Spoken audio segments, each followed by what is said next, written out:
कृषी क्षेत्रातील 16,000 मेगावॉट विजेची मागणी हरित ऊर्जेतून पूर्ण करण्याचे उद्दिष्ट ठेवण्यात आले आहे। शेतकऱ्यांना दिवसा विश्वासार्ह वीज पुरवठा करणं शक्य व्हावं यासाठी 27 जिल्ह्यांच्या मध्ये मुख्यमंत्री सौर कृषी वाहिनी योजना 2.0 मधून 2779 विद्युत उपकेंद्रासाठी सौर प्रकल्प हाती घेण्यात आले असून ते ऑक्टोबर 2026 पर्यंत पूर्ण होणार आहेत। राज्यात प्रधानमंत्री आवास योजना, पीएम जनमन या केंद्र पुरस्कृत तर रमाई आवास, शबरी आवास, आदिम आवास, पारधी आवास, अटल बांधकाम कामगार वसाहत, यशवंतराव चव्हाण मुक्त वसाहत, पुण्यश्लोक अहिल्यादेवी होळकर आवास, मोदी आवास तसेच धर्मवीर आनंद दिघे घरकुल या योजना राबवून 49,07,000 घरकुलं मंजूर करण्यात आली आहे। सन 2024-25 करता 20 लाख घरकुलांच्या उद्दिष्टापैकी सुमारे 18,38,000 घरकुलांना मंजुरी दिली असून 14,71,000 लाभार्थींना पहिल्या हप्त्यासाठी 2,200 कोटी रुपये वितरित करण्यात आले आहे। मागासवर्ग व दुर्बल घटकांच्यासाठी निवारा, वीज, पाणी, आरोग्य, शिक्षण, पोषण तसेच रोजगारासाठी योजना राबवण्यात राज्य अग्रेसर असून महायुती सरकार या घटकांचा जीवनस्तर उंचावण्यासाठी कटिबद्ध आहे। मुख्यमंत्री माझी लाडकी बहीण योजनेअंतर्गत 2,53,00,000 लाभार्थी महिलांना जुलै 2024 पासून आर्थिक लाभ देण्यात येत आहे। त्यासाठी आतापर्यंत 33,232 कोटी रुपये खर्च झालेला आहे। 2025-26 मध्ये या योजनेच्या करता 36,000 कोटी रुपयाचा नियतव्यय प्रस्तावित आहे। छत्रपती शिवाजी महाराज चषक कबड्डी तसेच व्हॉलीबॉल स्पर्धा, स्वर्गीय खाशाबा जाधव चषक कुस्ती स्पर्धा, भाई नेरुरकर चषक खो खो स्पर्धा या 4 राज्यस्तरीय क्रीडा स्पर्धेत देण्यात येणारे अनुदान हे 75 लाखावरून 1 कोटी रुपये करण्यात येणार आहे। येत्या 10 वर्षात पर्यटन क्षेत्राला 1 लाख कोटी रुपयाची गुंतवणूक आकर्षित करण्याचे उद्दिष्ट ठेवण्यात आले आहे। राज्याचे आरोग्य पर्यटन धोरण देखील अध्यक्ष महोदय आखण्यात येत आहे। भाव फुलांना पायी उधळून आयुष्याचा कापूर जाळून तुझे सारखे करीन पूजन, गीत तुझे मी आई गाईन, शब्दोशब्दी अमृत होतून अशा माय मराठीस केंद्रीय मंत्रिमंडळाने 3 ऑक्टोबर 2024 रोजी झालेल्या बैठकीमध्ये महाराजांनी बोटावर मोजता येतील एवढ्या शूर मावळ्यांना सोबत घेऊन येथेच पराक्रमाची शर्त केली। स्वराज्यासाठी प्राणाची आहुती देणाऱ्या स्वाभिमानी राज्याच्या पराक्रमाची स्मृती कायमस्वरूपी जपण्यासाठी संगमेश्वर येथे त्यांचं भव्य स्मारक उभारण्याची घोषणा। बजेट ऐकायचं आहे ना?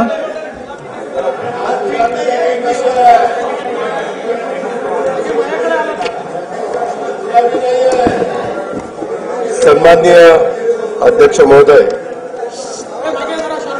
आपल्या सर्वांचं आराध्य दैवत युगपुरुष छत्रपती शिवाजी महाराज, स्वराज्य रक्षक छत्रपती संभाजी महाराज, स्वराज्य जननी जिजाऊ महासाहेब, छत्रपती राजर्षी शाहू महाराज, क्रांतीसूर्य महात्मा ज्योतिराव फुले, महामानव भारतरत्न डॉक्टर बाबासाहेब आंबेडकर, राजमाता पुण्यश्लोक अहिल्यादेवी होळकर, क्रांतीज्योती सावित्रीबाई फुले, साहित्यरत्न लोकशाहीर अण्णाभाऊ साठे या महामानवांना मी वंदन करतो। शिखांचे 9वे गुरु श्री गुरु तेग बहादूर यांच्या हौतात्म्याचे हे 350वे वर्ष आहे, त्यांनाही मी अभिवादन करतो। हे वर्ष अनेक दृष्टीने विशेष आहे। स्वराज्य सौदामिनी महाराणी ताराबाई यांचे हे त्रिशतकोत्तर सुवर्ण महोत्सवी जयंती वर्ष आहे। पुण्यश्लोक अहिल्यादेवी होळकर यांचे त्रिशताब्दी जन्म वर्ष आहे। देशातील लोकशाहीचा आधारस्तंभ असणाऱ्या आपल्या संविधानाला 75 वर्ष पूर्ण झाली आहेत। अशा या विशेष वर्षात आज अंमल की एकादशीच्या पवित्र दिवशी मला माझा 11वा अर्थसंकल्प मांडण्याची संधी मिळते, हे मी माझं भाग्य समजतो। नोव्हेंबर 2024 मध्ये झालेल्या विधानसभा निवडणुकीमध्ये जनतेने महायुतीला बहुमताचा अभूतपूर्व कौल दिला आहे। राज्यातील तमाम जनतेचे मी त्यासाठी आभार मानतो। मतदारांनी आमच्यावर दाखवलेला विश्वास जबाबदारीची जाणीव करून देणारा असून त्यांचा सन्मान राखण्याचं काम महायुतीच्या सरकारच्याकडून निश्चितपणे होईल याची ग्वाही मी देतो। 1 फेब्रुवारी 2025 रोजी सादर केलेल्या अर्थसंकल्पात केंद्र शासनाने आयकरामध्ये मोठी सूट देऊन मध्यमवर्गीयांना दिलासा दिला आहे। केंद्रीय अर्थसंकल्पातील तरतुदीमुळे राज्याच्या अनेक महत्त्वाकांक्षी योजनांना नक्कीच बळ मिळणार आहे। राज्यातील विविध पायाभूत सुविधा प्रकल्प, रेल्वे आणि कल्याणकारी योजनांच्यासाठी केंद्र शासनाने केलेल्या भरीव तरतुदीकरता मी राज्याच्या जनतेच्या वतीने भारताचे लोकप्रिय पंतप्रधान माननीय श्री नरेंद्र मोदी महोदयांचे मनपूर्वक आभार मानतो। यापुढील कालावधीतही असेच भरभक्कम पाठबळ केंद्र शासनाचे राज्याला लाभेल याची खात्री मी बाळगतो।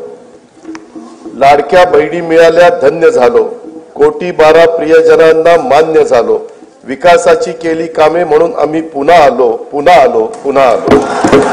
अध्यक्ष महोदय, मी आपल्या अनुमतीने सन 2025-26 या वर्षाचा राज्याचा अर्थसंकल्प सभागृहाला सादर करतो। सन 2047 पर्यंत भारत हे विकसित राष्ट्र व्हावे असा माननीय पंतप्रधान श्री नरेंद्र मोदी साहेबांचा संकल्प आहे। हा संकल्प सिद्धीस नेण्यासाठी महाराष्ट्र अव्वल दर्जाची कामगिरी करेल यात मला तिळमात्र शंका नाही। या सरकारच्या स्थापनेच्या वेळीस महाराष्ट्र आता थांबणार नाही असा संकल्प मुख्यमंत्री महोदयांनी केला आहे। विकसित भारत, विकसित महाराष्ट्र हे सूत्र प्रत्यक्षात आणण्यासाठी विकास चक्राला गती देणे आवश्यक आहे। हे लक्षात घेऊन राज्याचा शाश्वत व सर्वसमावेशक विकासाची रूपरेषा तयार करण्याचे काम हाती घेण्यात आले आहे। उद्योग, पायाभूत सुविधा, कृषी व संलग्न क्षेत्रे, सामाजिक व इतर क्षेत्राच्या विकासासाठी महत्त्वाच्या तरतुदी करणारा हा अर्थसंकल्प आहे। महाराष्ट्र आता थांबणार नाही, विकास आता लांबणार नाही।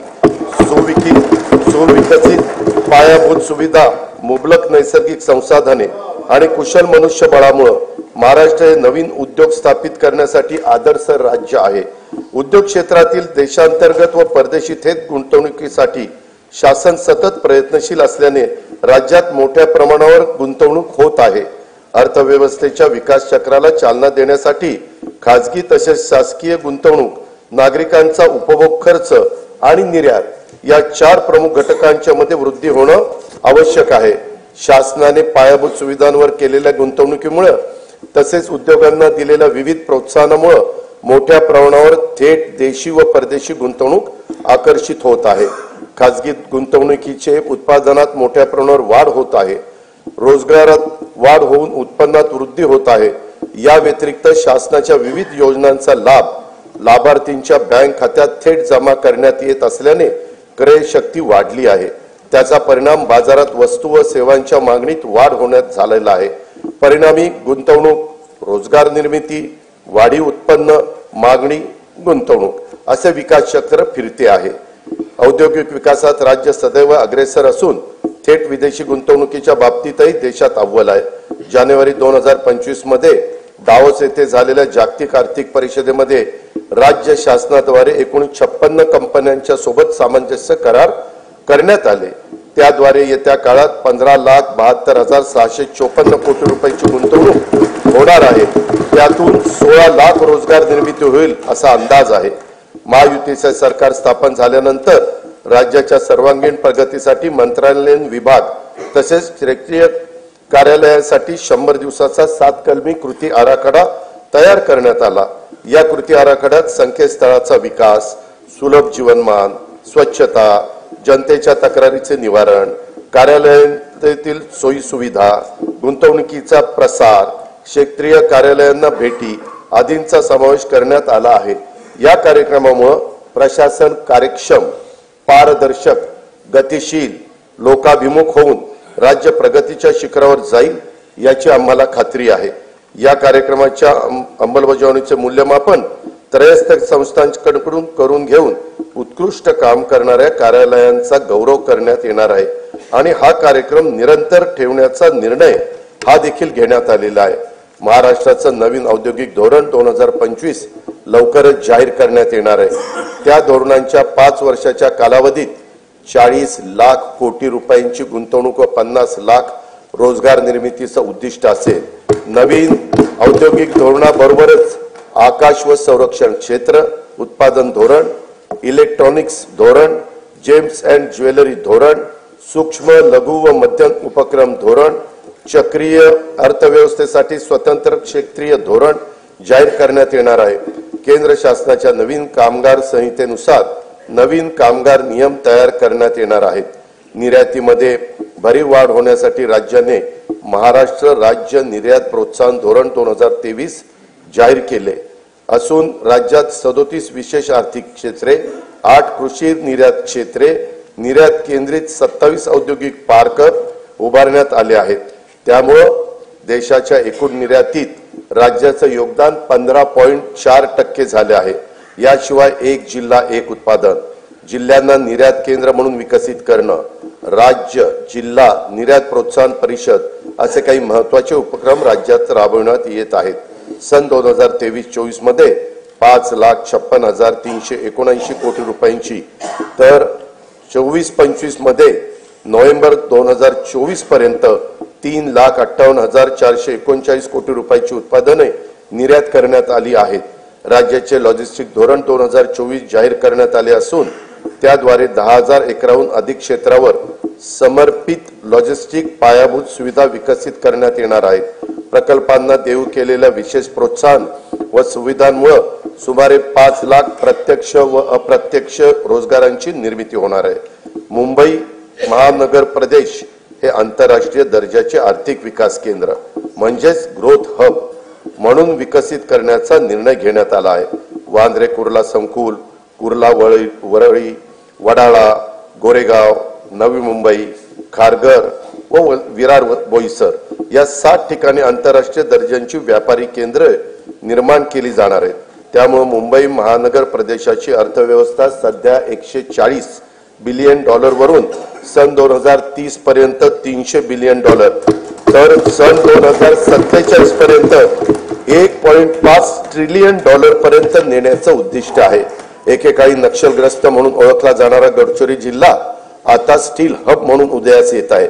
दावोस येथे झालेल्या जागतिक आर्थिक परिषदेमध्ये गडचिरोली जिल्ह्याकरता 21,830 कोटी रुपयांची गुंतवणुकीचे सामंजस्य करार करण्यात आले।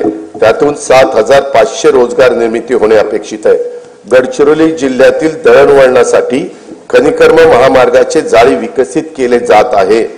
त्याकरता पहिल्या टप्प्यात सुमारे 500 कोटी रुपये किमतीची कामे हाती घेण्यात येणार आहेत। समतोल प्रादेशिक विकासाला प्रोत्साहन देण्यासाठी सामूहिक प्रोत्साहन योजना राबवण्यात येत आहे। यासाठी या योजनेअंतर्गत सन 2025-26 मध्ये 6,400 कोटी रुपये प्रोत्साहन अनुदान प्रस्तावित आहे। महावितरण कंपनीने येत्या 5 वर्षासाठी विजेचा दर निश्चित करण्याचा प्रस्ताव महाराष्ट्र विद्युत नियामक आयोगाकडे सादर केला आहे। ऊर्जा क्षेत्रातील नियोजन व कमी दराच्या हरित ऊर्जेच्या खरेदीमुळे येत्या 5 वर्षात वीज खरेदी खर्चामध्ये 1,13,000 कोटी रुपयांची बचत होईल असा अंदाज आहे। यामुळे राज्यातील औद्योगिक वीज दर इतर राज्यांच्या तुलनेने कमी होतील।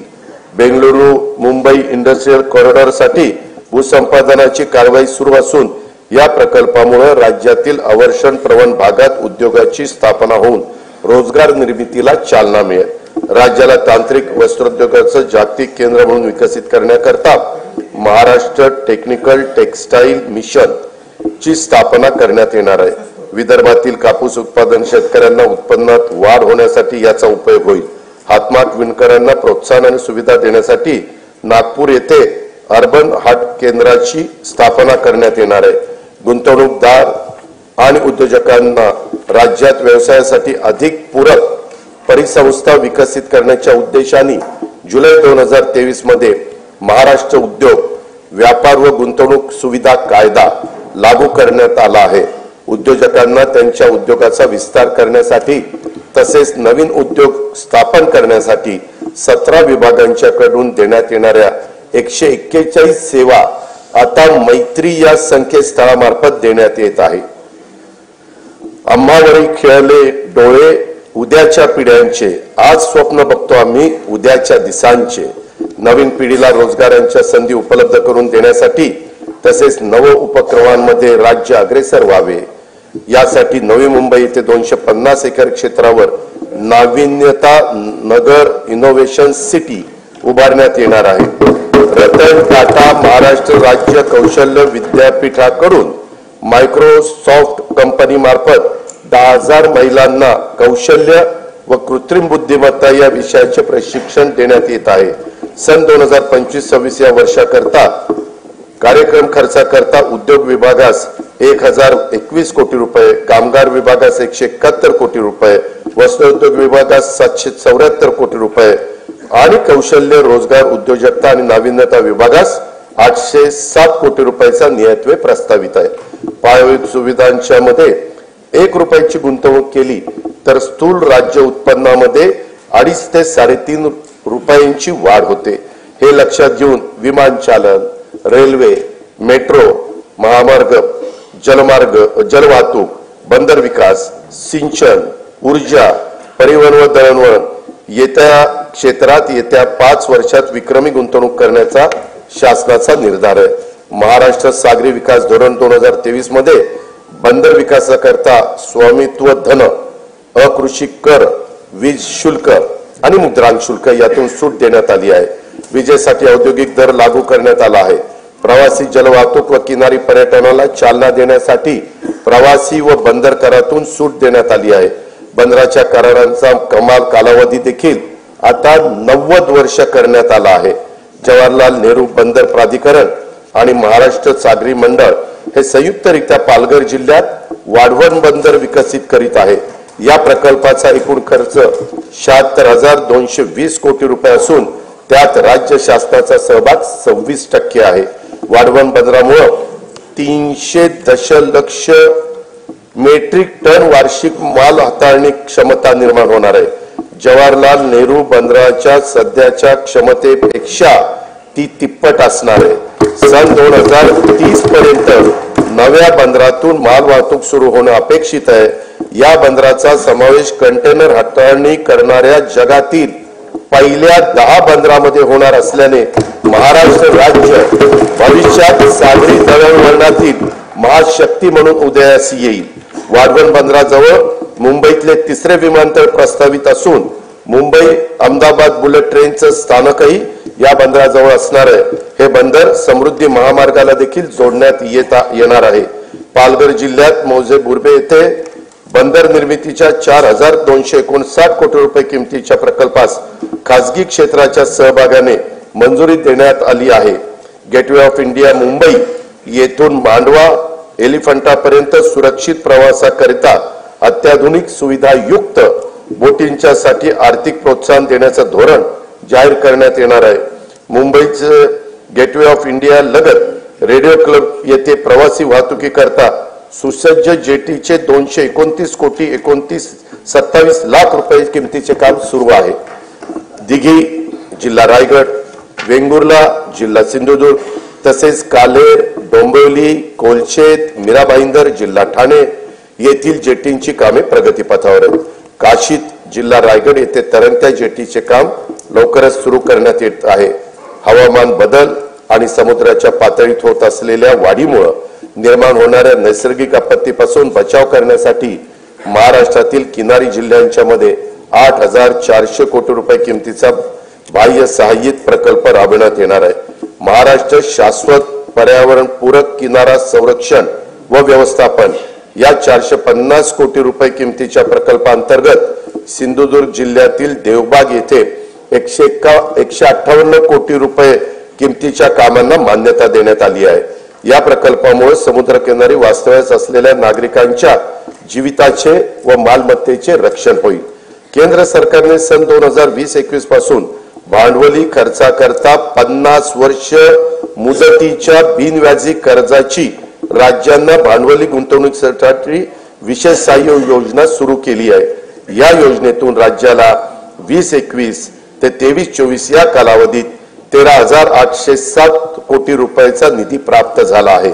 सन 2024-25 मध्ये या योजनेत सुमारे 12,000 कोटी रुपयाचे सहाय्य अपेक्षित आहे। पूर्व निर्धारित निकषावर आधारित राज्याच्या दीर्घकालीन व सर्वसमावेशक अमृतकाल राज्य रस्ते विकास आराखडा 2025 ते 2047 तयार करण्याचे प्रस्तावित आहे। या आराखड्यामध्ये पर्यटन केंद्रे, तीर्थक्षेत्रे, धार्मिक स्थळ, गड किल्ले, राष्ट्रीय उद्याने, अभयारण्य, 5000 पेक्षा जास्त लोकसंख्येच्या वसाहती आणि सर्व जिल्हा मुख्यालय व तालुका मुख्यालय जोडण्याकरता रस्त्यांचा समावेश करण्यात येणार आहे। आशियाई विकास बँकेच्या सहाय्याने रस्ते विकास प्रकल्पाचा टप्पा 1 पूर्ण झाला आहे। टप्पा 2 मधील 3939 कोटी रुपये किमतीची 468 किलोमीटर रस्ते सुधारण्याची कामे हाती घेण्यात आली आहेत। त्यापैकी 350 किलोमीटर लांबीची कामे पूर्ण झाली आहेत। टप्पा 3 अंतर्गत 755 किलोमीटर रस्ते लांबीची 6589 कोटी रुपये किमतीची 23 कामे हाती घेण्यात आली आहेत। सुधारित हायब्रिड एन्युटी योजनेअंतर्गत 6000 किलोमीटर लांबीच्या रस्त्यांची सिमेंट कॉन्क्रीट करण्याची कामे सुरू आहेत। या कामांची किंमत 36,964 कोटी रुपये आहे। प्रधानमंत्री ग्राम सडक योजना टप्पा 3 अंतर्गत 6500 किलोमीटर लांबीची 5670 कोटी रुपये किमतीची कामे मंजूर असून त्यापैकी 3785 किलोमीटर लांबीची कामे ही पूर्ण झाली आहेत। सन 2025-26 साठी 1500 किलोमीटर लांबीच्या रस्त्याचे उद्दिष्ट ठेवण्यात आले आहे। मुख्यमंत्री ग्राम सडक योजना टप्पा 1 ची कामे पूर्णत्वास आली असून टप्पा 2 अंतर्गत 9610 किलोमीटर लांबीच्या रस्त्यांची दर्जनोक्तीची कामे मार्च 2026 अखेरपर्यंत पूर्ण करण्याचं नियोजन आहे। मुख्यमंत्री ग्राम सडक योजना टप्पा 2 अंतर्गत अतिरिक्त 7000 किलोमीटर लांबीच्या रस्त्याचे कॉन्क्रिटीकरण करण्यात येणार आहे। मुख्यमंत्री ग्राम सडक योजना टप्पा 3 अंतर्गत 1000 पेक्षा जास्त लोकसंख्या असलेली 3582 गावं 14000 किलोमीटर लांबीच्या सिमेंट कॉन्क्रीटच्या रस्त्याने प्रमुख जिल्हा मार्गांना, राज्य महामार्गांना आणि राष्ट्रीय महामार्गांना जोडली जातील। या प्रकल्पाची एकूण किंमत 30,100 कोटी रुपये आहे। पहिल्या टप्प्यात 8000 कोटी रुपयाची कामे हाती घेण्यात येणार आहे। हिंदू हृदय सम्राट बाळासाहेब ठाकरे समृद्धी महामार्गाचं 99% काम पूर्ण झाले असून त्यासाठी 64,755 कोटी रुपये खर्च झाला आहे। इगतपुरी ते आमणे या 76 किलोमीटर लांबीचा टप्पा लवकरच वाहतुकीसाठी खुला होईल। या महामार्गालगत ॲग्रो लॉजिस्टिक हब विकसित केले जाणार असून त्यात कोल्ड स्टोरेज, ग्रेडिंग, पॅकिंग व निर्यात हाताळणी केंद्राच्या प्रमुख सुविधा पुरवण्यात येतील।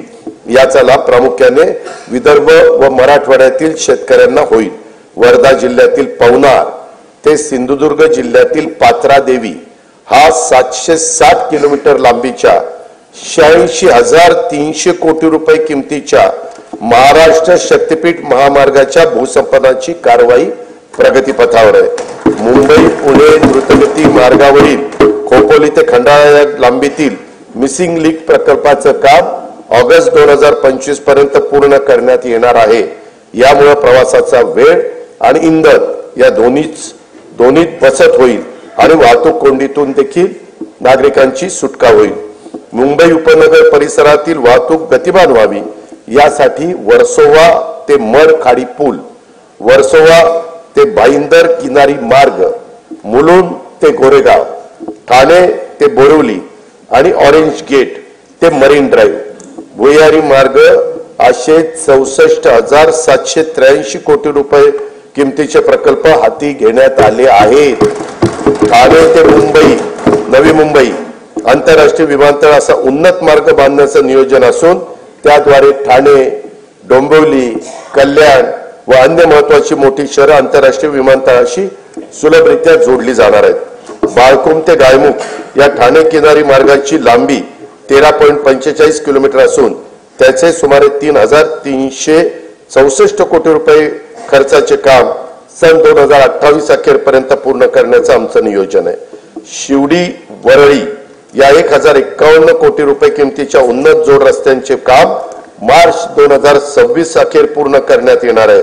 स्वातंत्र्यवीर सावरकर सागरी सेतू वांद्रे ते वर्सोवा या दरम्यानचे 14 किलोमीटर लांबीचे 18,120 कोटी रुपये खर्चाचे काम मे 2028 पर्यंत पूर्ण करण्याचं आमचं नियोजन आहे। उत्तर ते विरार या सागरी सेतू व जोड रस्त्याच्या 55 किलोमीटर लांबीचा 87,427 कोटी रुपये किमतीचा प्रकल्प हा हाती घेण्यात येणार आहे। पुणे ते शिरूर या 54 किलोमीटर लांबीच्या 7,515 कोटी रुपये किमतीचा उन्नत मार्गाचे बांधकाम हाती घेण्यात येत आहे।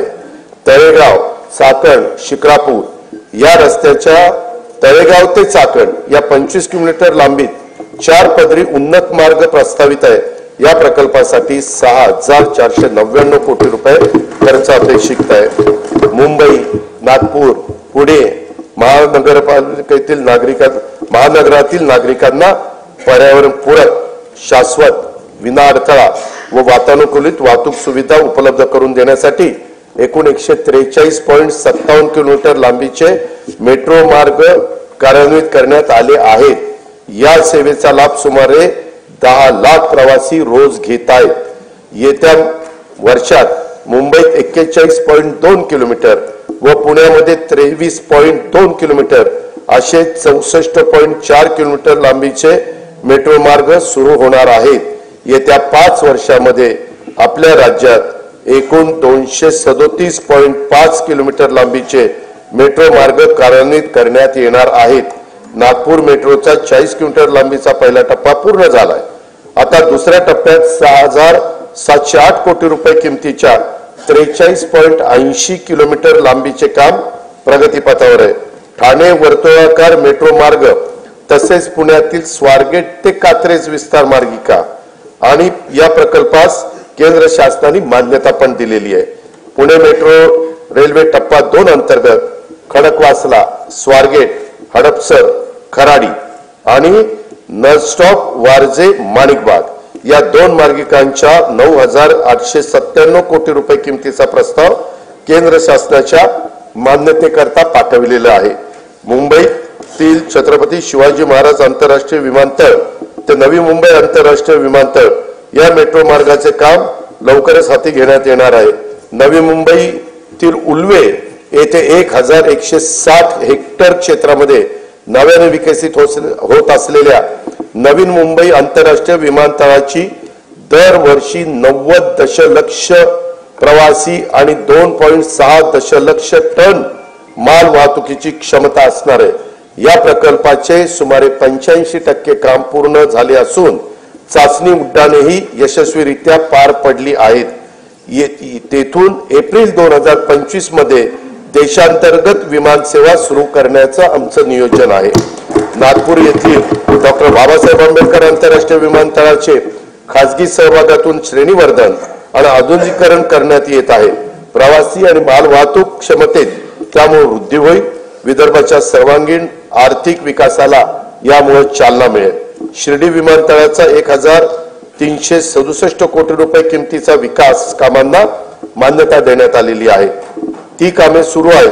सन 2021 मध्ये शिर्डी विमानतळाला प्रमुख विमानतळाचा दर्जा देखील प्राप्त झालेला आहे। नाईट लँडिंगची सुविधाही लवकरच सुरू करण्यात येणार आहे। अमरावतीमधील बेलोरा विमानतळाचे काम पूर्ण झाले असून तेथून 31 मार्च 2025 पासून प्रवासी सेवा सुरू करण्याचं आमचं नियोजन आहे। रत्नागिरी विमानतळासाठी 147 कोटी रुपये किमतीची कामे प्रगतीपथावर आहेत। गडचिरोली येथील नवीन विमानतळ सर्वेक्षण आणि अन्वेषणाची कामे ही सुरू केलेली आहेत। अकोला विमानतळाच्या विस्तारासाठी आवश्यक जो निधी लागेल तो उपलब्ध करून देण्यात येणार आहे। महाराष्ट्र राज्य मार्ग परिवहन महामंडळाच्या 6,000 डिझेल बसेसचं रूपांतर CNG आणि LNG मध्ये बसमध्ये करण्याची प्रक्रिया सुरू आहे। महामंडळाला नवीन बस खरेदीसाठी देखील शासनाकडून अर्थसहाय्य उपलब्ध करून देण्यात येणार आहे।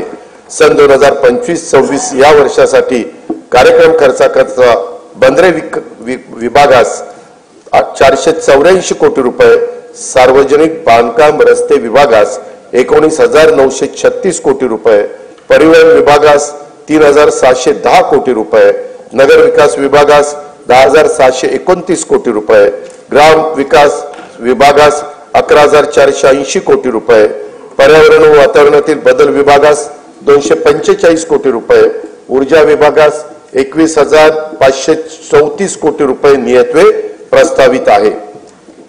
अध्यक्ष महोदय, काळी माती ज्याची शान, तिच्यात राबे विसरुनी भान, पोशिंदा हा आहे आपला, कृतज्ञतेने ठेवू जाण, देऊ योजना अशा तया की राहील त्याचे हिरवे रान. शेती आणि शेतकरी हा आपल्या जीवनाचा मूलाधार आहे. त्यांच्याबद्दल कृतज्ञता व्यक्त करून मी आता शेती आणि शेती संबंधी क्षेत्राच्या योजना आणि तरतुदीकडे वळतो. नानाजी देशमुख कृषी संजीवनी प्रकल्पाचा दुसरा टप्पा 21 जिल्ह्यातील 7201 गावांमध्ये राबवण्यात येत असून या प्रकल्पासाठी सन 2025-26 मध्ये 351 कोटी 42 लाख रुपयाचा नियतव्यय प्रस्तावित आहे. कृषी क्षेत्रामध्ये कृत्रिम बुद्धिमत्ता, अत्याधुनिक तंत्रज्ञानाचा वापराचं धोरण आखण्यात येत आहे. शेतकऱ्यांना पीक नियोजनाचा सल्ला देणं, उत्पादन खर्च शेतकऱ्यांचा कमी करणं, उत्पादकता शेतकऱ्यांची वाढवणं, दर्जेदार शेतमालाचे उत्पादन तसेच शेतमालाला हक्काची आणि शाश्वत बाजारपेठ मिळवून देणं यासाठी शासकीय, निमशासकीय व खासगी क्षेत्रात उपयुक्त असलेल्या प्रणाली शेतकऱ्यांच्या पर्यंत पोहोचवण्यासाठी कृत्रिम बुद्धिमत्ता तंत्रज्ञानाचा वापर करण्यात येणार आहे. पहिल्या टप्प्यात 50,000 शेतकऱ्यांच्या 1 लाख एकर क्षेत्राला त्याचा फायदा होईल. येत्या 2 वर्षात त्यासाठी 500 कोटी रुपयाचा निधी उपलब्ध करून देण्यात येणार आहे. राज्यातील अपूर्ण सिंचन प्रकल्पांची कामे पूर्ण करणे आणि महाराष्ट्र सिंचन सुधारणा कार्यक्रमाअंतर्गत कालवे वितरण प्रणालीतील सुधारणेची सुमारे 5,000 कोटी रुपये किमतीची कामे नाबार्ड अर्थसहाय्याच्या पहिल्या टप्प्यात मंजूर करण्यात आली आहेत. जलयुक्त शिवार अभियान 2.0 अंतर्गत 5,818 गावांच्या मध्ये 4,227 कोटी रुपये किमतीची 1,48,888 कामे हाती घेण्यात आलेली आहेत. अभियानातील सर्व कामे मार्च 2026 पर्यंत पूर्ण करण्यात येणार आहेत. गाळमुक्त धरण, गाळमुक्त शिवार ही योजना राज्यात कायमस्वरूपी राबवण्यात येणार आहे.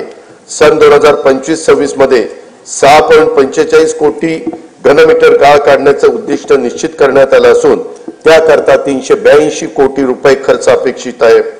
वैनगंगा, नळगंगा नदी जोड प्रकल्पास तत्वतः मान्यता देण्यात आली आहे. या प्रकल्पाची अंदाजित किंमत 88,574 कोटी रुपये असून प्रकल्पाचे लाभक्षेत्र 3,71,277 हेक्टर राहणार आहे. या प्रकल्पाचा लाभ नागपूर, वर्धा, अमरावती, यवतमाळ, अकोला आणि बुलढाणा या 6 जिल्ह्यांना होणार आहे. प्रकल्पाची सविस्तर सर्वेक्षण अन्वेषणाची कामे ही सुरू आहेत. नार पार गिरणा नदीजोड प्रकल्पाद्वारे नाशिक व जळगाव जिल्ह्यातील 49,516 हेक्टर क्षेत्राला सिंचनाचा लाभ होणार आहे. या प्रकल्पाची अंदाजित किंमत 7,500 कोटी रुपये आहे. दमणगंगा एकदरे गोदावरी या नदीजोड प्रकल्पामुळे 3.55 TMC पाणी उपलब्ध होणार असून त्यामुळे जायकवाडी धरणाच्या लाभ क्षेत्रातील 9,766 हेक्टर क्षेत्र पुनर्स्थापित होईल. नाशिक जिल्ह्यातील 2,987 हेक्टर क्षेत्राला देखील यामुळे सिंचनाचा लाभ होणार आहे. या प्रकल्पाची अंदाजित किंमत 2,300 कोटी रुपये आहे. शासनाचा महत्वाकांक्षी तापी महापुनर्भरण हा 19,300 कोटी रुपये किमतीचा सिंचन प्रकल्प हाती घेण्याचं ठरवलं आहे. या प्रकल्पामुळे उत्तर महाराष्ट्र आणि पश्चिम विदर्भातील विशेषतः खारपान पट्ट्यातील शेतकऱ्यांच्या जीवनात आमूलाग्र बदल होऊन त्यांच्या उत्पन्नात वाढ होणार आहे. कोकणातील उल्हास आणि वैतरणा नद्यांच्या खोऱ्यातून 54.70 TMC पाणी गोदावरी खोऱ्यामध्ये वळवण्याचा प्रकल्प हाती घेण्यात येणार आहे. यातून मराठवाड्याला 2,40,000 हेक्टर क्षेत्राच्या सिंचनासाठी पाणी उपलब्ध होईल. या प्रकल्पाचं पण सर्वेक्षणाचं आणि अन्वेषणाचं काम सुरू आहे. सांगली जिल्ह्यातील म्हैसाळ उपसा सिंचन योजनेसाठी 200 मेगावॉट क्षमतेच्या 1,594 कोटी रुपये किमतीच्या सौर ऊर्जा प्रकल्पाला मान्यता देण्यात आलेली आहे. गोसीखुर्द राष्ट्रीय प्रकल्पातून डिसेंबर 2024 अखेर 12,332 हेक्टर सिंचन क्षमता निर्माण झाली असून हा प्रकल्प जून 2026 पर्यंत पूर्ण करण्याचं नियोजन आहे. सन 2025-26 करता 1407 कोटी रुपयाचा नियतव्यय याकरता प्रस्तावित आहे। उदयनचल जलविद्युत प्रकल्पाद्वारे वीज निर्मिती व वीज वापराचे संतुलन साधून सुरळीत वीज पुरवठा करणं शक्य होतं। सार्वजनिक खाजगी भागीदारीद्वारे राज्यातील 38 उदयनचल जलविद्युत प्रकल्पासाठी सामंजस्य करार करण्यात आले असून त्यातून 2.95 लाख कोटी रुपयाची गुंतवणूक व 90,000 रोजगार निर्माण होणार आहेत।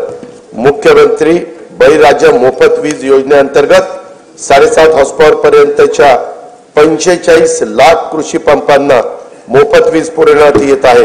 डिसेंबर 2024 अखेर 7,978 कोटी रुपयांची वीज सवलत या योजनेच्या द्वारे देण्यात आली आहे। केंद्र शासनाच्या राष्ट्रीय नैसर्गिक शेती अभियानांतर्गत 2,13,625 लाभार्थी शेतकऱ्यांना येत्या 2 वर्षासाठी 255 कोटी रुपयाचा निधी उपलब्ध करून देण्यात येणार आहे। ग्रामपंचायत स्तरावर स्वयंचलित हवामान केंद्र उभारण्यात येणार आहेत, त्यासाठी देखील आवश्यक तो निधी उपलब्ध करून देण्यात येईल। राज्यातील सर्व नगरपालिका क्षेत्रातील सांडपाण्यावर प्रक्रिया करून त्या पाण्याचा वापर उद्योग आणि शेतीसाठी करण्यात येणार आहे। त्यासाठी 8,200 कोटी रुपये किमतीचे प्रकल्प हाती घेण्यात येणार आहेत। राज्यातील बांबू उत्पादक शेतकऱ्यांना प्रोत्साहन देणे, बांबूला बाजारपेठ उपलब्ध करून देणे आणि बांबू आधारित उद्योगांना चालना देण्यासाठी राज्यात 4,300 कोटी रुपये किमतीच्या बांबू लागवड प्रकल्प राबवण्यात येणार आहे। संयुक्त राष्ट्र संघाने सन 2025 हे वर्ष आंतरराष्ट्रीय सहकार वर्ष म्हणून घोषित केले आहे। त्या अनुषंगाने राज्यात विविध कार्यक्रम महोत्सव आयोजित करण्यात येणार असून त्यासाठी पुरेसा निधी देखील उपलब्ध करून देण्यात येईल।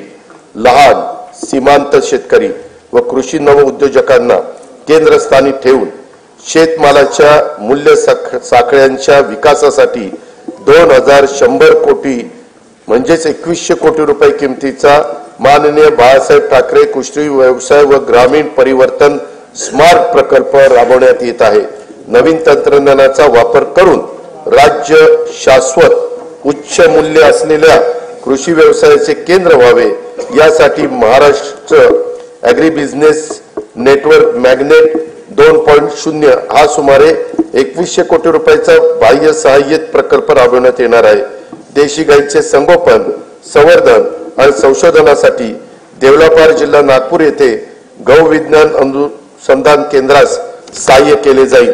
नवी मुंबईत महामुंबई आंतरराष्ट्रीय बाजार, मुंबईत मरोळमध्ये आंतरराष्ट्रीय मत्स्य बाजार तसेच आरमोरी जिल्हा गडचिरोली येथे रेशीम कोष खरेदी विक्री बाजारपेठ स्थापन करण्यात येणार आहे। ज्या तालुक्यामध्ये बाजार समिती अस्तित्वात नाही तेथे किमान एक स्वतंत्र बाजार समिती स्थापन करण्याचे ठरवण्यात आले। त्यासाठी एक तालुका एक बाजार समिती योजना राबवण्यात येणार आहे।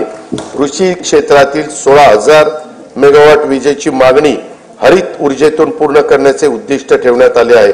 शेतकऱ्यांना दिवसा विश्वासार्ह वीज पुरवठा करणं शक्य व्हावं यासाठी 27 जिल्ह्यांच्या मध्ये मुख्यमंत्री सौर कृषी वाहिनी योजना 2.0 मधून 2,779 विद्युत उपकेंद्रासाठी सौर प्रकल्प हाती घेण्यात आले असून ते ऑक्टोबर 2026 पर्यंत पूर्ण होणार आहेत। जानेवारी 2024 पासून आतापर्यंत 2,90,129 सौर कृषी पंप स्थापित करण्यात आले आहेत। सध्या प्रत्येक दिवशी 1,000 पंप या गतीने सौर कृषी पंपाची स्थापना करण्यात येत आहे। बी बियाणं, यंत्रसामुग्री, खते आणि शेतमालाच्या वाहतुकीसाठी महत्त्वाच्या असलेल्या शेत व पाणंद रस्त्याच्या बांधणीसाठी बळीराजा शेत व पाणंद रस्ते रामटेकच्या धर्तीवर ही योजना सुरू करण्यात येणार आहे। सन 2025-26 या वर्षासाठी कार्यक्रम खर्चाकरता कृषी विभागाला 9,710 कोटी रुपये, पशुसंवर्धन, दुग्ध विकास व मत्स्य व्यवसाय विकास विभागाला 635 कोटी रुपये, फलोत्पादन विभागाला 708 कोटी रुपये, मृद व जलसंधारण विभागाला 4,247 कोटी रुपये, जलसंपदा व खारभूमी विभागाला 16,456 कोटी रुपये, मदत व पुनर्वसन विभागाला 638 कोटी रुपये, रोजगार हमी योजना विभागाला 205 कोटी रुपये, सहकार व पणन विभागाला 1178 कोटी रुपये, अन्न नागरी पुरवठा विभागाला 526 कोटी रुपयाचा नियतव्यय प्रस्तावित आहे. महिला, बालके, युवक, गरीब व वंचित घटकांवर लक्ष केंद्रित करून त्यांच्यासाठी अन्न सुरक्षा, निवारा, पिण्याचे शुद्ध पाणी, आरोग्य सेवा, शिक्षण सुविधा आणि रोजगार स्वयंरोजगाराच्या संधी उपलब्ध करून त्याद्वारे सर्वसामान्य माणसांच्या जीवनात गुणात्मक बदल घडवण्यासाठी राज्यात लोककल्याणकारी योजनांची अंमलबजावणी करण्यात येत आहे. त्या दृष्टीने राज्याचे आरोग्य आणि ज्येष्ठ नागरिक धोरण हे जाहीर करण्यात येणार आहे. सर्वांसाठी घरे हे उद्दिष्ट येत्या 5 वर्षात साध्य करण्याचे राज्याचे नवीन गृहनिर्माण धोरण लवकरच जाहीर करण्यात येणार आहे. राज्यात प्रधानमंत्री आवास योजना, PM जनमन या केंद्र पुरस्कृत तर रमाई आवास, शबरी आवास, आदिम आवास, पारधी आवास, अटल बांधकाम कामगार वसाहत, यशवंतराव चव्हाण मुक्त वसाहत, पुण्यश्लोक अहिल्यादेवी होळकर आवास, मोदी आवास तसेच धर्मवीर आनंद दिघे घरकुल या योजना राबवण्यात येत आहेत. त्या अंतर्गत आतापर्यंत 44,07,000 घरकुलं मंजूर करण्यात आली आहे. प्रधानमंत्री आवास योजना ग्रामीण टप्पा 2 अंतर्गत सन 2024-25 करता 20 लाख घरकुलांच्या उद्दिष्टापैकी सुमारे 18,38,000 घरकुलांना मंजुरी दिली असून 14,71,000 लाभार्थींना पहिल्या हप्त्यासाठी 2,200 कोटी रुपये वितरित करण्यात आले आहेत. ही योजना राबवण्यात महाराष्ट्र देशात प्रथम क्रमांकावर आहे. लोकप्रतिनिधी आणि लाभार्थींच्या मागणीला प्रतिसाद म्हणून राज्य सरकारकडून या योजनेच्या अनुदानात 50,000 रुपयाची वाढ करण्यात येणार आहे. या सर्व घरकुलांच्या छतावर सौर ऊर्जा संच देखील बसवले जाणार आहेत. प्रधानमंत्री आवास योजना शहरी 1 अंतर्गत 4,42,748 घरकुलं मंजूर असून त्यापैकी 2,08,304 घरकुलांचे बांधकाम हे पूर्ण झाले आहे. घरकुलांचे बांधकाम 31 डिसेंबर 2025 पर्यंत पूर्ण करण्यात येणार आहे.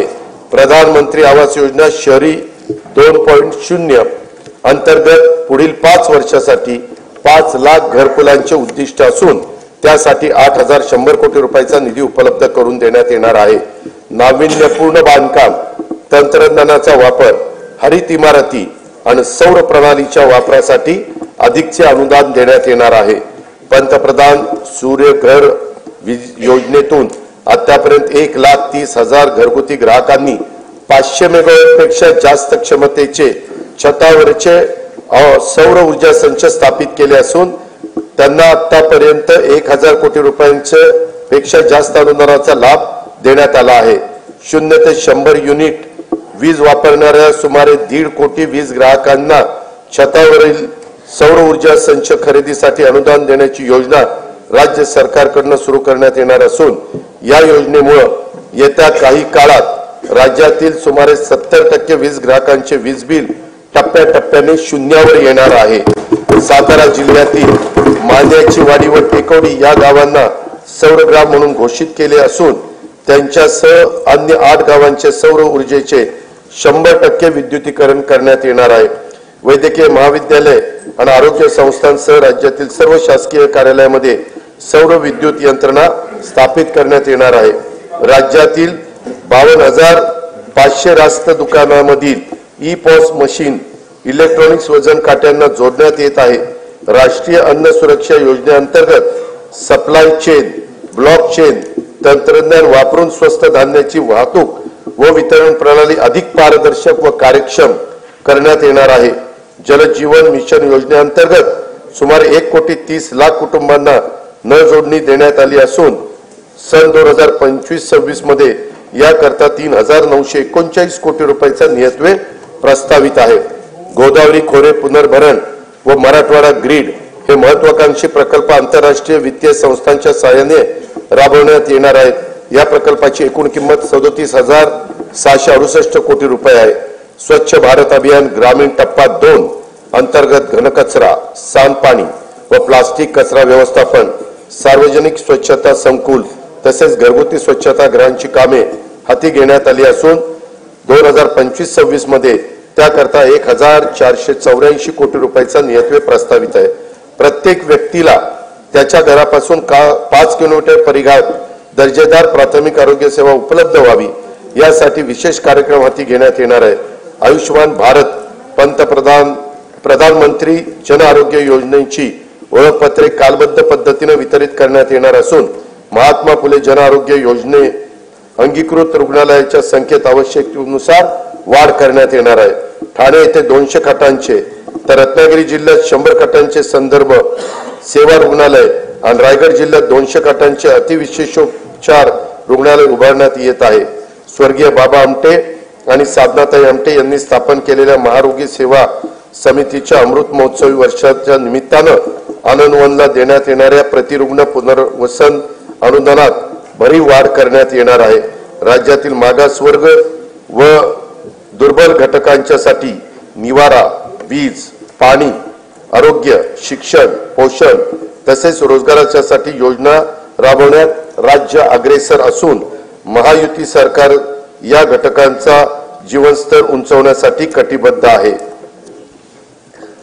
का आम्हा सत्ता मिळाली जाण आहे, का आम्हा सत्ता मिळाली जाण आहे, करायचे काय याचे भान आहे.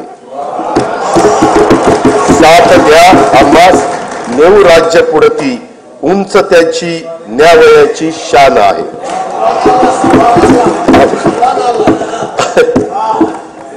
सुभान अल्लाह म्हणायचं नाही तर शेरशायरीला म्हणायचं.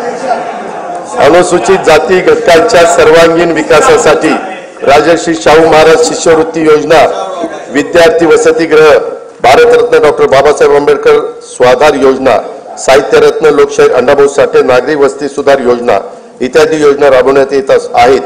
महात्मा फुले मागासवर्गीय विकास महामंडळ, साहित्यरत्न लोकशाहीर अण्णाभाऊ साठे विकास महामंडळ, संत रोहिदास चर्मोद्योग आणि चर्मकार विकास महामंडळाद्वारे देखील अनेक योजना राबवण्यात येत आहे. अनुसूचित जाती घटक कार्यक्रम तरतुदीमध्ये यावर्षी गेल्या वर्षीच्या तुलनेत 42% एवढी भरीव वाढ करण्यात आलेली आहे. आदिवासी समाजाच्या सर्वांगीण विकासासाठी भारतरत्न डॉक्टर APJ अब्दुल कलाम अमृत आहार योजना, नमो आदिवासी स्मार्ट शाळा अभियान, आदर्श आश्रम शाळा, ठक्कर बाप्पा आदिवासी विकास योजना तसंच पंडित दीनदयाळ उपाध्याय स्वयं योजना आदी कार्यक्रम राबवण्यात येत आहे. आदिवासी घटक कार्यक्रम तरतुदी यावर्षी गेल्या वर्षीच्या तुलनेत 40% एवढा भरीव वाढ करण्यात आलेली आहे. इतर मागासवर्ग, विमुक्त जाती, भटक्या जमाती तसेच विशेष मागास प्रवर्गातील समाजाच्या सर्वांगीण विकासासाठी ऊसतोड कामगारांच्या मुलांसाठी आश्रमशाळा, विद्यानिकेतन, क्रांतीज्योती सावित्रीबाई फुले शिष्यवृत्ती योजना, डॉक्टर पंजाबराव देशमुख वसतिगृह योजना, तांडा वस्तीमुक्त वसाहत योजना आदी कार्यक्रम राबवण्यात येत आहे. धनगर तसेच गोवारी समाजाकरता आदिवासी उपाययोजनेच्या धर्तीवर एकूण 22 कल्याणकारी योजना राबवण्यात येत आहेत.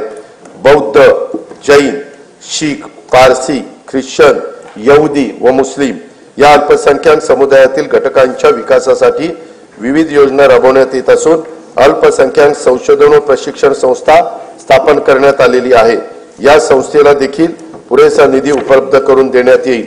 दिव्यांगांच्यासाठी शिष्यवृत्ती, कृत्रिम अवयव व साध्य विकत घेण्यासाठी तसेच स्वयंरोजगारासाठी अर्थसहाय्य अशा योजना राबवण्यात येत आहेत. दिव्यांग कल्याणासाठी जिल्हा वार्षिक योजनेतून किमान 1% निधी राखीव ठेवण्याचा निर्णय देखील घेण्यात आलेला आहे. राज्यातील विविध समाजातील उन्नतीसाठी 18 महामंडळे स्थापन करण्यात आली असून विविध योजनांचा लाभ घेणे लाभार्थ्यांना सुलभ व्हावे यासाठी या महामंडळाच्या सर्व योजना एकाच संकेतस्थळावर आणण्याचं राज्य सरकारचं नियोजन आहे. सन 2025-26 या वर्षाच्या करता सामाजिक न्याय व विशेष सहाय्य विभागाला 25,581 कोटी रुपये, आदिवासी विकास विभागाला 21,495 कोटी रुपये, इतर मागास व बहुजन कल्याण विकास विभागाला 4,368 कोटी रुपये, दिव्यांग कल्याण विभागाला 1,526 कोटी रुपये आणि अल्पसंख्याक विकास विभागाला 812 कोटी रुपयाचा नियतव्यय प्रस्तावित आहे. असंघटित कामगार कल्याण आभासी महामंडळाकडून 1,75,00,000 असंघटित कामगार आणि शेतमजुरांच्यासाठी सामाजिक सुरक्षा योजना राबवण्याचा विचाराधीन आहे। संजय गांधी निराधार योजना, श्रावणबाळ सेवा राज्य निवृत्ती वेतन योजना तसेच अन्य विशेष सहाय्य योजनातील अर्थसहाय्य सर्व लाभार्थींना बँक खात्यात थेट जमा करण्यात येणारे डीबीटी पद्धतीने लेख लाडकी योजनेअंतर्गत 1,13,000 लाभार्थींना थेट लाभ देण्यात आला आहे। 2025-26 साठी या योजनेच्या करता 50,55,00,000 रुपयाचा नियतव्यय प्रस्तावित आहे। मुलींच्या व्यावसायिक शिक्षणाला प्रोत्साहन देण्यासाठी शिक्षण शुल्क व परीक्षा शुल्काची 100% प्रतिपूर्ती करण्यात येत आहे। मान्यता प्राप्त उच्च आणि व्यावसायिक अभ्यासक्रमाचे केंद्रीभूत प्रवेश प्रक्रियेद्वारे प्रवेश घेणाऱ्या आणि ज्यांचे कुटुंबाचे वार्षिक उत्पन्न 8 लाख रुपयापेक्षा कमी आहे अशा विद्यार्थिनींना हा लाभ देण्यात येतो। मुख्यमंत्री माझी लाडकी बहीण योजनेअंतर्गत 2,53,00,000 लाभार्थी महिलांना जुलै 2024 पासून आर्थिक लाभ देण्यात येत आहे। त्यासाठी आतापर्यंत 33,232 कोटी रुपये खर्च झालेला आहे। 2025-26 मध्ये या योजनेच्या करता 36,000 कोटी रुपयाचा नियतव्यय प्रस्तावित आहे। या योजनेमधून मिळणाऱ्या अनुदानाचा उपयोग जरा बजेट होऊ द्या ना। काही महिला गटांनी आर्थिक उपक्रमासाठी बीज भांडवल म्हणून केला असून अशा गटांना आणखीन प्रोत्साहन देण्यासाठी विशेष योजना हाती घेण्याचा आमच्या विचाराधीन आहे। दीनदयाळ अंत्योदय योजना राष्ट्रीय ग्रामीण उपजीविका अभियानाअंतर्गत सुमारे 22 लाख महिलांना लखपती दीदी होण्याचा मान मिळाला आहे। सन 2025-26 मध्ये आणखी 24 लाख महिलांना लखपती करण्याचं शासनाचं उद्दिष्ट आहे। नवी मुंबईत उल्वे मध्ये 194 कोटी 14 लाख रुपये किमतीच्या युनिटी मॉलचे काम आता प्रगतीपथावर आहे। बचत गटाच्या उत्पादनांना हक्काची बाजारपेठ उपलब्ध करून देण्यासाठी प्रत्येक जिल्ह्यात एक उमेद मॉल उभारण्याचे शासनाने ठरवले असून पहिल्या टप्प्यात 10 जिल्ह्यांच्या करता 150 कोटी रुपयाचा निधी उपलब्ध करून देण्यात येणार आहे। ऑलिम्पिक, पॅराऑलिम्पिक, आंतरराष्ट्रीय व राष्ट्रीय स्पर्धांमध्ये पदक मिळवणाऱ्या खेळाडूंना प्रोत्साहन मिळावे म्हणून वैयक्तिक व सांघिक क्रीडा प्रकारामध्ये पदक प्राप्त खेळाडूंना देण्यात येणाऱ्या बक्षिसांच्या मध्ये घसघशीत वाढ करण्यात आली आहे। शिवछत्रपती क्रीडा संकुल पुणे येथील क्रीडा सुविधांचे नूतनीकरण करण्यात येणार आहे। क्रीडा संकुलाच्या देखभालीसाठी दुरुस्तीसाठी जिल्हा वार्षिक योजनेतून किमान 1% निधी राखीव ठेवण्यात येणार आहे। छत्रपती शिवाजी महाराज चषक कबड्डी तसेच व्हॉलीबॉल स्पर्धा, स्वर्गीय खाशाबा जाधव चषक कुस्ती स्पर्धा, भाई नेरुरकर चषक खो खो स्पर्धा या 4 राज्यस्तरीय क्रीडा स्पर्धेत देण्यात येणारे अनुदान हे 75 लाखावरून 1 कोटी रुपये करण्यात येणार आहे।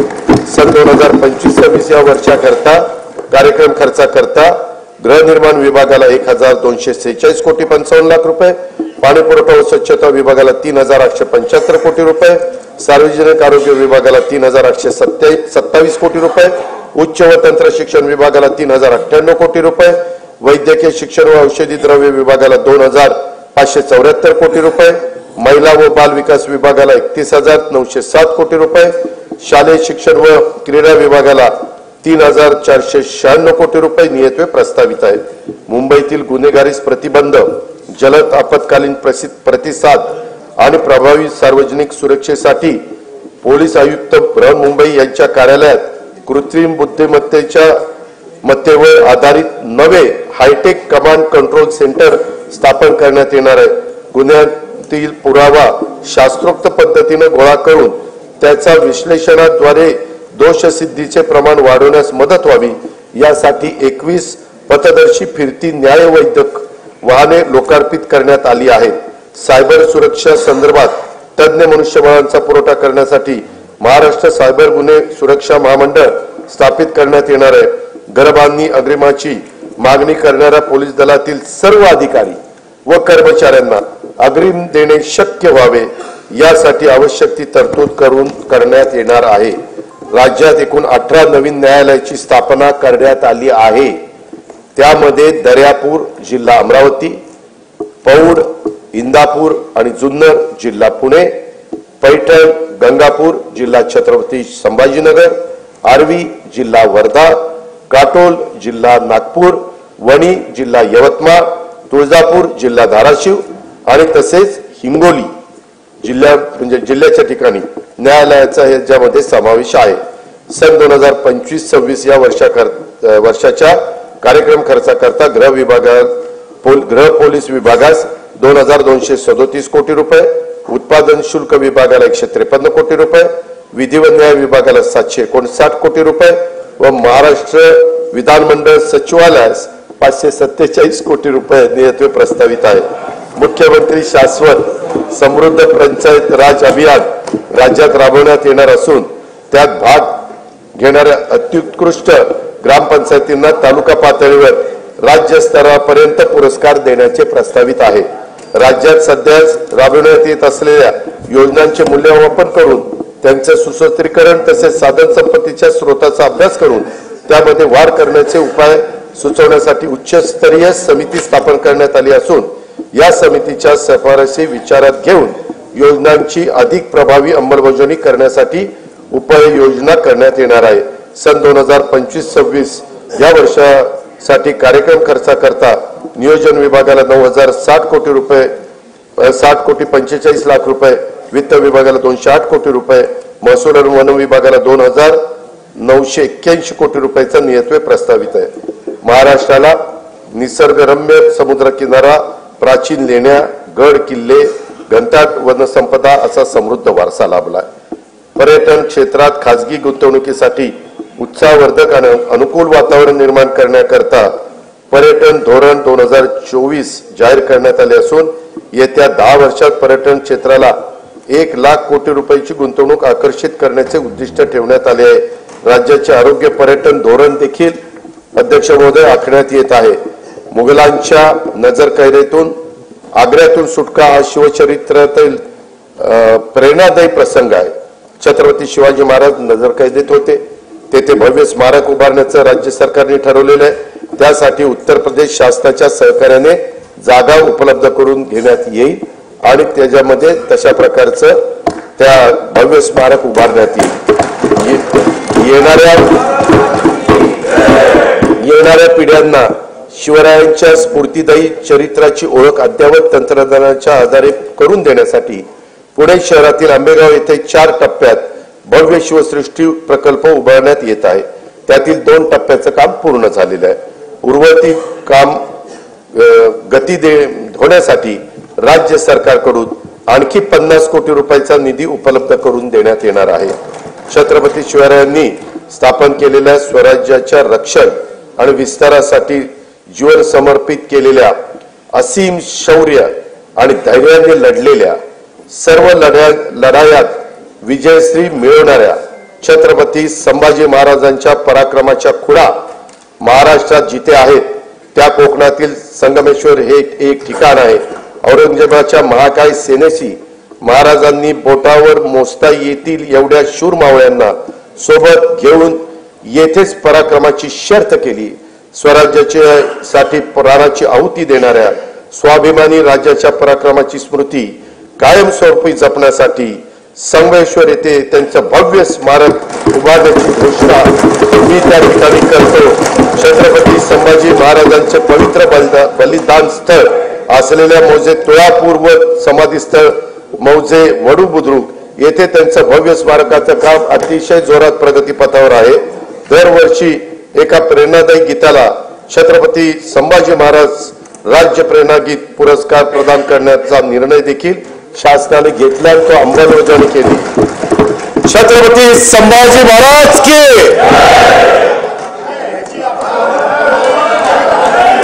स्वराज्यासाठी बलिदान देणाऱ्या लाखो मराठ्यांचं शौर्याचं प्रतीक म्हणून हरियाणातील पानिपत येथे यथायोग्य स्मारक ऐका जरा येथे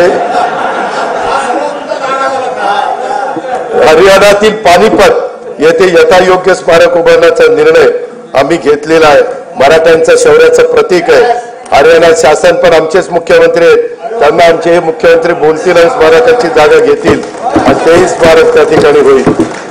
चैत्यभूमी दादर मुंबई येथे इंदू मिलच्या जागेवर भारतरत्न डॉक्टर बाबासाहेब आंबेडकर यांचा आंतरराष्ट्रीय दर्जाचं स्मारक उभारण्याचं काम सुरू असून त्यासाठी देखील पुरेसा निधी उपलब्ध करून ते लवकरात लवकर पूर्ण करण्याचं आमचं धोरण आहे। भारताचे दिवंगत पंतप्रधान भारतरत्न अटल बिहारी वाजपेयी यांच्या जन्मशताब्दी वर्षानिमित्त मुंबई येथे भव्य स्मारक उभारण्यात येणार आहे। स्वर्गीय बाळासाहेब ठाकरे राष्ट्रीय स्मारकाच्या पहिल्या टप्प्यातील काम पूर्ण झाले असून दुसऱ्या टप्प्यातील कामासाठी राज्य सरकारकडून 220 कोटी रुपयाचा निधी उपलब्ध करून देण्यात येणार आहे।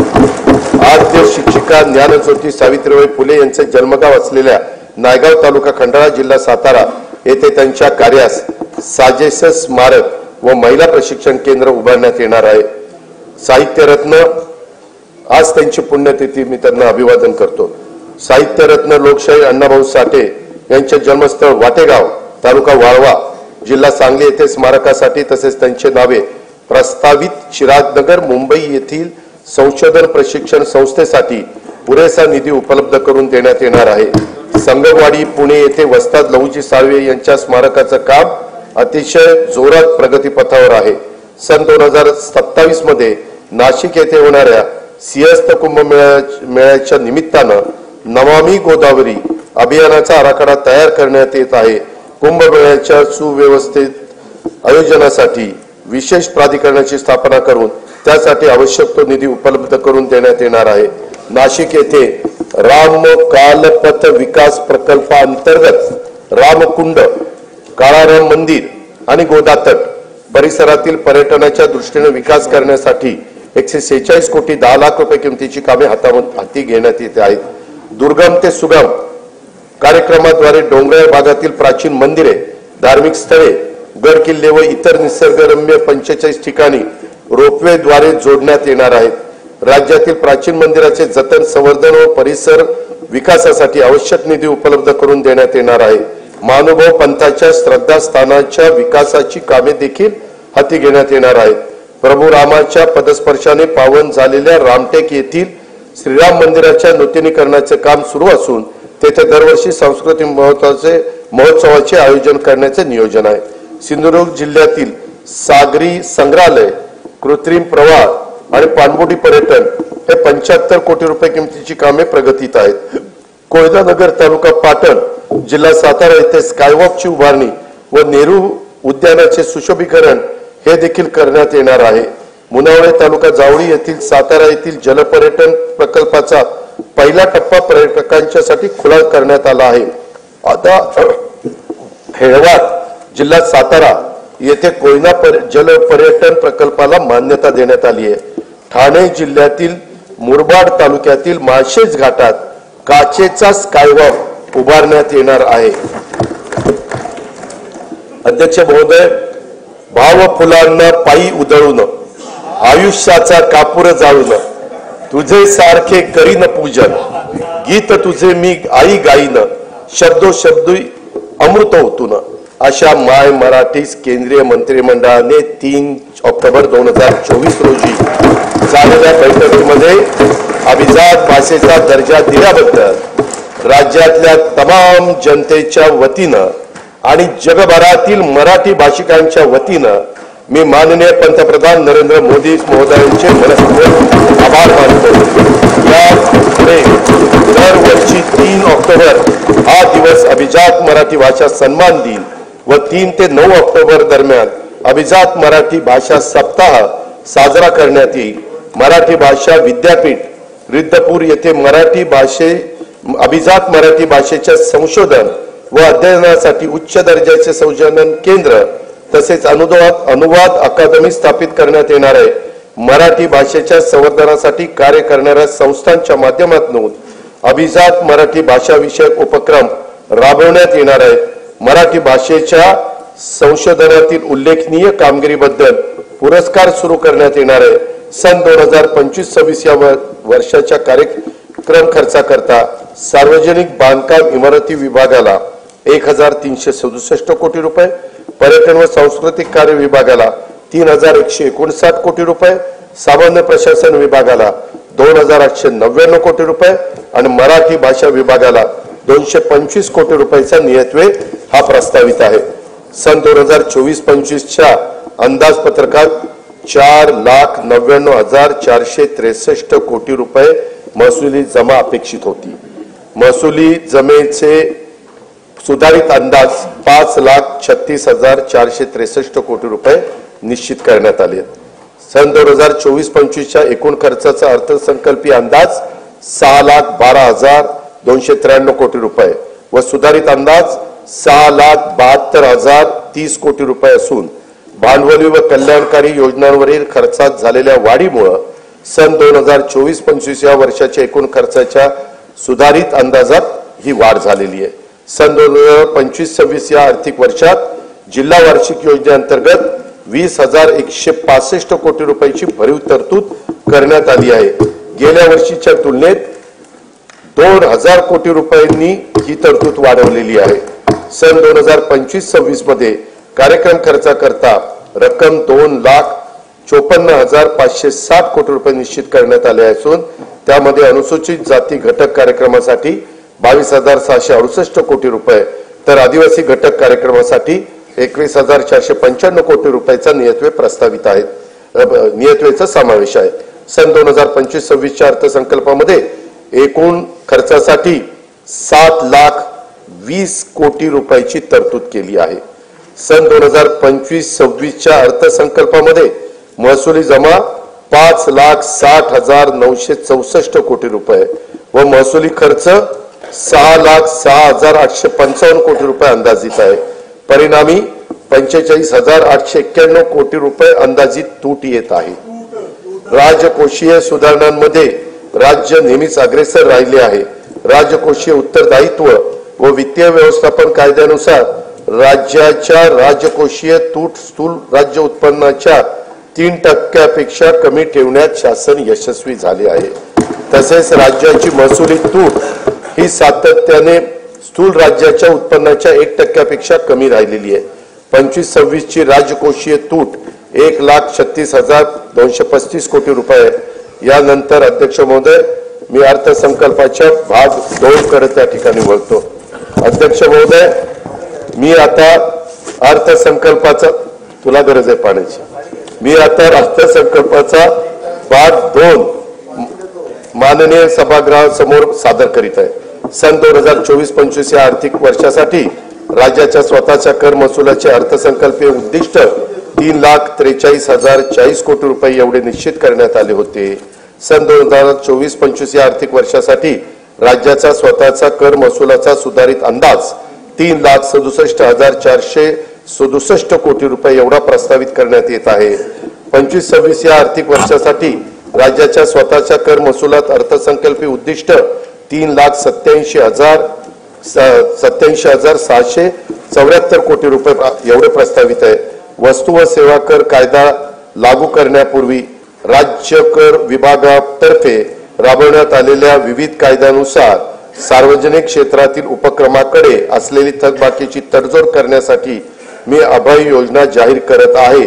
सदर अभय योजनेचे नाव महाराष्ट्र कर व्याज शास्ती किंवा विलंब शुल्क सार्वजनिक क्षेत्रातील कंपन्यांची प्रदेय असलेल्या यांच्या थकबाकीची तडजोड करण्यासाठी अधिनियम 2025 असे असेल। या अभय योजनेचा कालावधी प्रस्तावित कायदा लागू झाल्याच्या दिनांकापासून दिनांक 31 डिसेंबर 2025 पर्यंत असेल।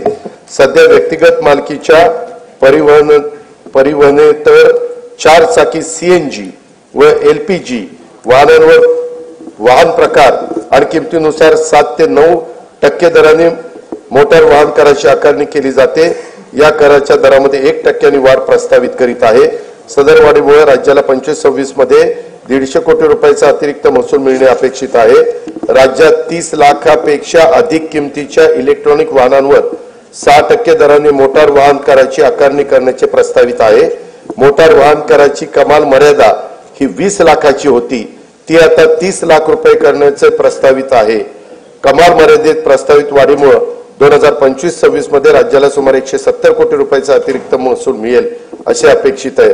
बांधकामासाठी वापरल्या जाणाऱ्या क्रेन्स, कॉम्प्रेसर, प्रोजेक्टर्स आणि एक्सकेव्हेटर्स या प्रकारातील वाहनांना अनिवार्यपणे एक रकमी वाहनाच्या किमतीच्या 60% दराने मोटार वाहन कर आकारण्याचं प्रस्तावित आहे. प्रस्तावित मोटार वाहन कर सुधारणेमुळे 2025-26 मध्ये राज्याला सुमारे 180 कोटी रुपयाचा अतिरिक्त महसूल मिळणे अपेक्षित आहे. राज्यात 7,500 किलो वजनाच्या मालवाहतूक करणाऱ्या हलक्या वाहनांवर, ज्याला आपण LGV म्हणतो, अनिवार्य एक रकमी वाहनांच्या किमतीत 60% दराने मोटार वाहन कर आकारण्याचे प्रस्तावित करीत आहे. प्रस्तावित मोटार वाहन कर सुधारणेमुळे 25-26 मध्ये राज्याला सुमारे 625 कोटी रुपयाचा अतिरिक्त महसूल मिळणे अपेक्षित आहे. महाराष्ट्र मुद्रांक अधिनियम कलम 4 नुसार एकाच व्यवहाराच्या पूर्ततेसाठी एकापेक्षा जास्त दस्तऐवजांचा वापर केल्यास पूरक दस्तऐवजांना ₹100 ऐवजी ₹500 इतकी मुद्रांक शुल्क आकारण्याचे प्रस्तावित आहे. महाराष्ट्र मुद्रांक अधिनियमातील कलम 31(1) नुसार एखाद्या दस्तावर भरावयाच्या मुद्रांक शुल्काबाबत दस्त अभिनिर्णय प्रक्रियेसाठी सध्या आकारण्यात येणारे शुल्क ₹100 ऐवजी 1,000 इतके करण्याचे, तसेच निष्पादित दस्त निर्णयासाठी दाखल करताना देखील प्रथम दर्शनी देय असणाऱ्या मुद्रांक शुल्काची रक्कम जमा करण्याची तरतूद प्रस्तावित करण्यात येत आहे. नागरिकांना ऑनलाईन पद्धतीने मुद्रांक शुल्काचा भरणा करणे व प्रमाणपत्र देणे हे सुलभ व्हावे यासाठी महाराष्ट्र मुद्रांक अधिनियम कलम 10(3) व 4 मध्ये ई मुद्रांक प्रमाणपत्राची नवी तरतूद लागू करण्याचे प्रस्तावित आहे. वरील प्रस्तावांना सन्माननीय सदस्यांचा पाठिंबा मिळेल असा विश्वास मी व्यक्त करतो. अध्यक्ष महोदय, हा अर्थसंकल्प म्हणजे विकास चक्राला गती देण्यासाठी संकल्पना आणि कृती यांचा घातलेला संतुलित मेळ आहे. विकसित महाराष्ट्र घडवण्यासाठी सर्वांनी मिळून हातभार लावण्याची हीच वेळ आहे. विकास संकल्प, विकासाचा ध्यास, मनी धरू आस विकासाची, विकास चक्राला देऊन या गती, साधूया प्रगती वेगातची, मिळून या सारे राज्य विकसित, राष्ट्र विकसित करू चला, राष्ट्र विकसित करू चला, राज्य विकसित करू चला. जय हिंद, जय महाराष्ट्र. सन 2024-2025-2026 या अर्थसंकल्प सभागृहास सादर करण्यात आला. अर्थसंकल्पीय प्रकाशनाचे पेनड्राईव्ह असलेल्या सूटकेसेस सन्मान्य सदस्यांना देण्याची व्यवस्था वित्त विभागातर्फे विधान भवनाकरिता आरक्षित असलेल्या वाहनतळाच्या मोकळ्या जागेवर उभारण्यात आलेल्या मंडपामध्ये विधान भवन मुंबई येथे करण्यात आली आहे. सन्मान्य सदस्यांनी वितरण केंद्रावरून सदर प्रकाशनाचे पेनड्राईव्ह असलेले सूटकेसेस प्राप्त करून घ्याव्यात. तसेच सदर अर्थसंकल्पीय प्रकाशनचे महाराष्ट्र विधिमंडळाच्या व शासनाच्या संकेतस्थळावरून उपलब्ध करून देण्यात येतील.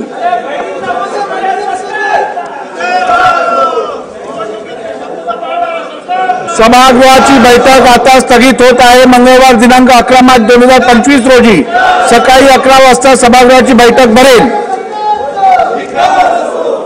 अशाच नवनवीन अपडेट्ससाठी डिजिटल कोल्हापूर चॅनेलला सबस्क्राईब करायला विसरू नका. आमच्या फेसबुक, इन्स्टालाही नक्की फॉलो करा.